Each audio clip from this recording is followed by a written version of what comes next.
Good afternoon, I'm Alan Unell, and this series of videos is Healthcare Advocacy, where we look at problems in the healthcare system and try to take actions to make a better system for all of us. We're going to talk about prior authorizations and reproductive health today, two subjects. Down below in the YouTube description box will be a link to a Healthcare Advocacy newsletter, which will have all of the links and all of the studies and all of the actions that we described today. So it's all there for you, and you can subscribe at Healthcare Advocacy on Substack to this free newsletter, and you pay nothing for it. Please don't offer to pay. You pay nothing for it because this is my retirement job, is making better healthcare policy. Okay, let's get started. We're going to talk first about prior authorizations. Demanding prior authorizations for healthcare treatment is a way that insurance companies hold on to money longer. When they hold on to money longer, it stays invested longer and they make more money. Denying to pay for care is a quick way to increase profits for insurance companies. And let me point out, this covers lots of different kinds of insurance companies. This covers the ones from your employer. If you get health care there, it covers Medicare Advantage. Medicaid policies often do this. This is a real common technique. If you have standard Medicare, not so much. They just don't do that very often. Anyway, in the newsletter is a link to an Office of the Inspector General report from last year on denials of prior authorizations in the Medicaid realm. They looked at 7 managed care organization parent companies that had the largest number of people enrolled in comprehensive risk-based Medicaid. If you want, you can kind of think of this as value care delivery. Anyway, these 7 parent companies operate 115 managed care organizations across 37 states, and they have 29.8 million subscribers in 2019. What did they discover? Long and the short of it, of every request for prior authorization, of every 8 requests for prior authorization, 1 was denied. So it's a little more than 12% denial. You know what?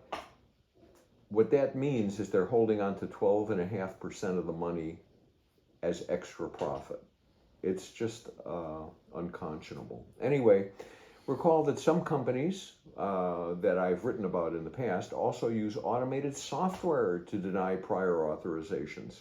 It seems that one company was capable of nixing, it was about 100,000 claims a month, or I think maybe they did 160,000 claims over 2 months. It was incredible the speed at which they were denying. Anyway, good news for them, they're being sued for malfeasance by the state of California. Let me talk briefly about another advocate in the healthcare world. His name is Wendell Potter. He was an executive for SIGN, and this is quite a while ago, 2007, 2008. His company, SIGN, denied a request for treatment for a young woman. Her name was Natalie Sarkeesian, and her doctors went berserk because they knew she needed to be treated, otherwise the result wouldn't be good. And they lobbied and lobbied and lobbied over a few days, and sure enough, Cigna reversed their decision, decided they would pay for her treatment. Sadly, it took 3 days to do it, and by the time the doctors were notified, she was dead. Okay, Wendell Potter, of course, left Cigna because they demanded that he defend their policy, and he was just sick to death about it. Anyway, I have included links. You can learn about Natalie Sarkeesian and her illness. You can learn about Cigna's behavior. All of those links are in there. And Wendell Potter also has a Substack newsletter, and I subscribe to it. You can too. I believe subscriptions for him are also free. Well, so why are we talking about all of this? Well, the Biden administration has issued a new ruling. They finalized it, and they're going to publish it this week. It is called CMS Advancing Interoperability and Improving Prior Authorization Processes, Final Rule, CMS 0057-F. CMS is the Center for Medicare and Medicaid Services.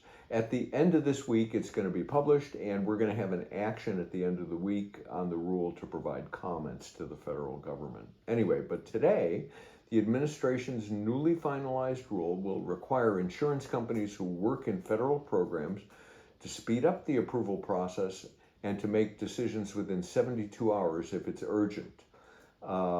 The regulations also require the companies to give a specific reason as to why a request was denied and to publicly report denial metrics. The regulations will be ready to go into effect in 2026. Now, the new rules will cover companies working with Medicare, Medicaid, and on the individual insurance exchanges, ACA plans. That means that the rules will impact about 105 million people. That still leaves the largest pool of privately insured Americans, about 158 million of us, who rely on insurance from their employer. Doesn't cover them. Remember that woman that Wendell Potter's insurance company, Cigna, denied to cover and later agreed to cover? Well, that 3-day delay resulted in death. So this urgent care rule wouldn't have helped her. She would have died anyway.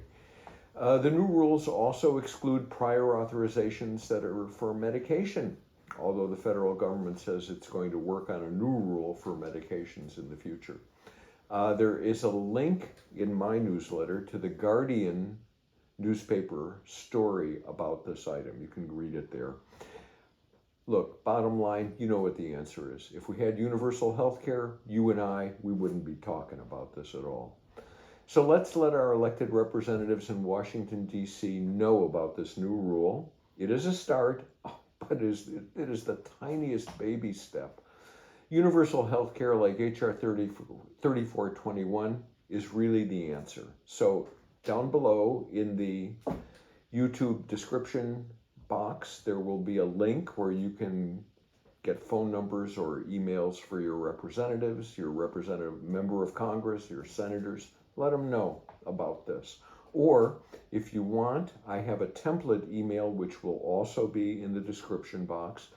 And on your cell phone, if you text, use your texting app and send a text to 50409, and the text you send is SIGN, SIGN, PDOMJN. If you send SIGN PDOMJN to 50409, here's what you'll be sending. I'm your constituent, and I just found out about the new CMS Advancing Interoperability and Improving Prior Authorization Processes Final Rule, CMS 0057F. It will reduce the time insurance companies have to respond to requests for prior authorization for insurance companies that deal with the federal government. Insurance companies make more money by denying services, and we want to cut that out. It is a small baby step, and it leaves out 158 million people who get insurance through their employer. There is a real answer, and it is universal health care. I want you to please work to get that passed. H.R. 3421 happens to be an exceptional bill that covers everyone, cradle to grave, for hundreds of millions a year, less than we spend now. Thank you. Okay, that's that action. Let's talk briefly about abortion updates. Here's what no exceptions means. I include a link to a story. Amazingly enough, it happens to also be in The Guardian. It's about a woman. Her name is Kay Monica Kelly. She lives in Tennessee with her husband. They very much wanted a baby. However, sadly, the fetus that they were able to create had a horrible genetic anomaly. It's called trisomy 13. It is a genetic condition that causes severe deformation and pain to the baby if they're born. 90% of the time, death occurs within a year, and the whatever life they have, that infant has, is horribly painful. Her doctor told her, they did a scan of the baby, of the fetus, and the brain is supposed to separate into two 2 separate lobes. It did not do that on time, and this was just going to be a horribly deformed baby. Anyway, abortion for her, which is the usual course. I mean, babies like this typically do not carry to term if you can help it. And that is a matter of compassion, to not force them to live in pain while they're waiting to die. Anyway, in her state, it's not an option. That's Tennessee. They told her, too bad, carry the baby. She managed to obtain an abortion in time in Florida, because Florida happens to have a 15-week abortion limit. She's suing her state, the state of Tennessee, because they refused to consider this an exception, even though it should be.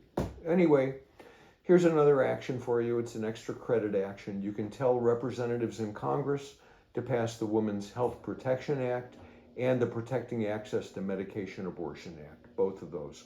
Again, contact information for them is down below, or you can use RESISTBOT on your cell phone, just like you did up above. You can send a text to 50409, and here's the text, sign SIGN space PTMEWG to 50409, and here's the message you'll send. I'm your constituent, and I just learned about a woman, her name is K. Monica Kelly, who was pregnant with a severely malformed fetus, and her state, Tennessee, refused to let her have an abortion. The story is in The Guardian, if your representative wants to look it up. She was lucky enough to have enough money to be able to get to Florida and get an abortion in time. Women are being made to suffer by a minority in our country that seek to control women at any cost.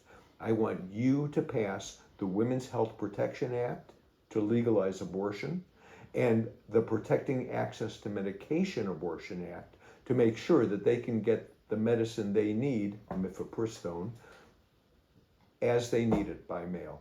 Lives are at stake. Thank you. That's what I've got for you today. Down below, you can like this, you can share it, you can subscribe to the videos, put in comments. I will answer them the best I can. If you like, you can send me an email at healthcareadvocacy1@gmail.com. Again, you can also subscribe to the Healthcare Advocacy newsletter, and the text for videos like this will be delivered to your inbox on a mostly daily basis. That's it. Have a great day.